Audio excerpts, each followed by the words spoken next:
Hi, I'm Craig Pepin. I'm an associate professor in the Corps, and I'd like to talk to you today about collaborative, competitive activities in the classroom.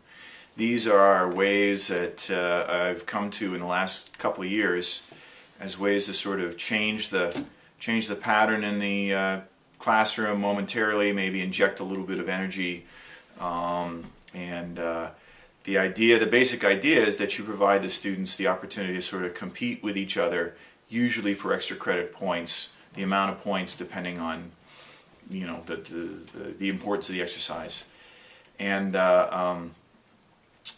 but not doing it too much and not making the entire class a competition throughout the semester. I think of these as sort of like a change of pace for maybe, if you've noticed recently that around 55 minutes in, the class just suddenly seems to die, which is something that I've noticed in my sophomore class this semester, that we have great conversations and then we just sort of run out of steam and everybody starts looking at their watch. Or if you want to drive home a particular point, or see them develop a particular skill, or you can even go all out and spend, as I do in one class, 5 weeks doing what amounts to essentially a role-playing, semi-competitive role-playing activity. So I really see three levels of types of activities that have a competitive aspect to it that a lot of students seem to respond to pretty positively. It gets them momentarily going and excited. So the first one is a very simple one that I would perhaps throw in maybe for 15 minutes at the end of class. And the idea is that you just want to reinforce perhaps some little bit of content knowledge that you want them to try to carry around with them, or there's one particular point that you want them to do, or you want to engage in some activity where they just sort of go off and find certain resources and bring them into the classroom and then share them at the end. One that I did recently is just a sort of competitive map quiz. And instead of giving them a quiz where they would have to have the knowledge already embedded in their heads, what I did instead is I broke the class up into groups of about 3 or 4 or 5. 4 seems to be about the magic number. 3 or 5 also work well. 2 is really too small, and 6 is way too unwieldy.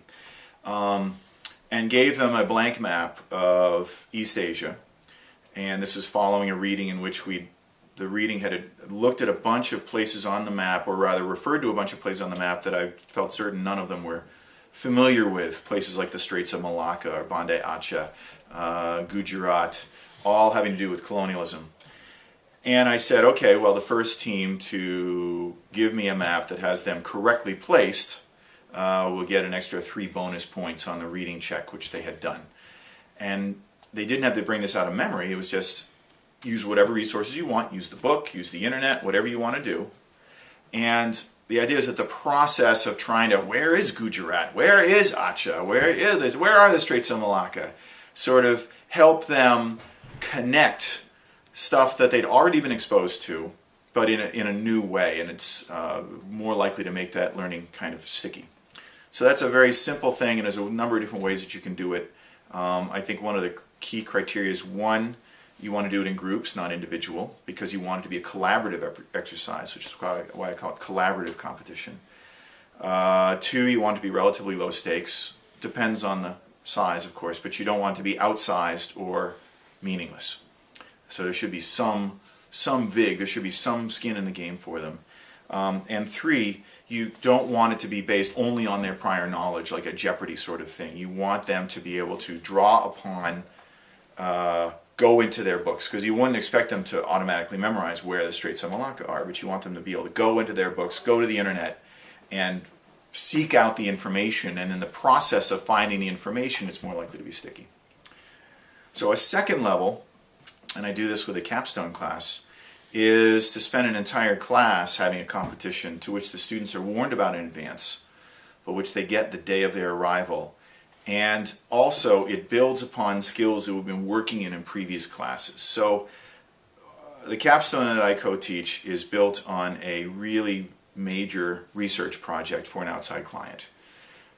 Information literacy skills, finding and evaluating information, is really, really critical to be able to conduct a research project like that. And so we have in the past scheduled a annotated bibliography contest. We break the students up into teams of 3 or 4. We give them a very short case study, business case study, and then challenge them. And the case study ends with the query, what should the CEO of X company do next?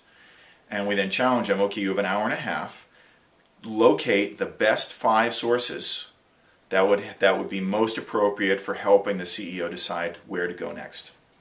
And so again, this is something, this is skills they practiced in the past. The information literacy librarians have come in and given them some help with that. They've done annotated bibliographies on an individual basis before, and they have to do revised ones afterwards.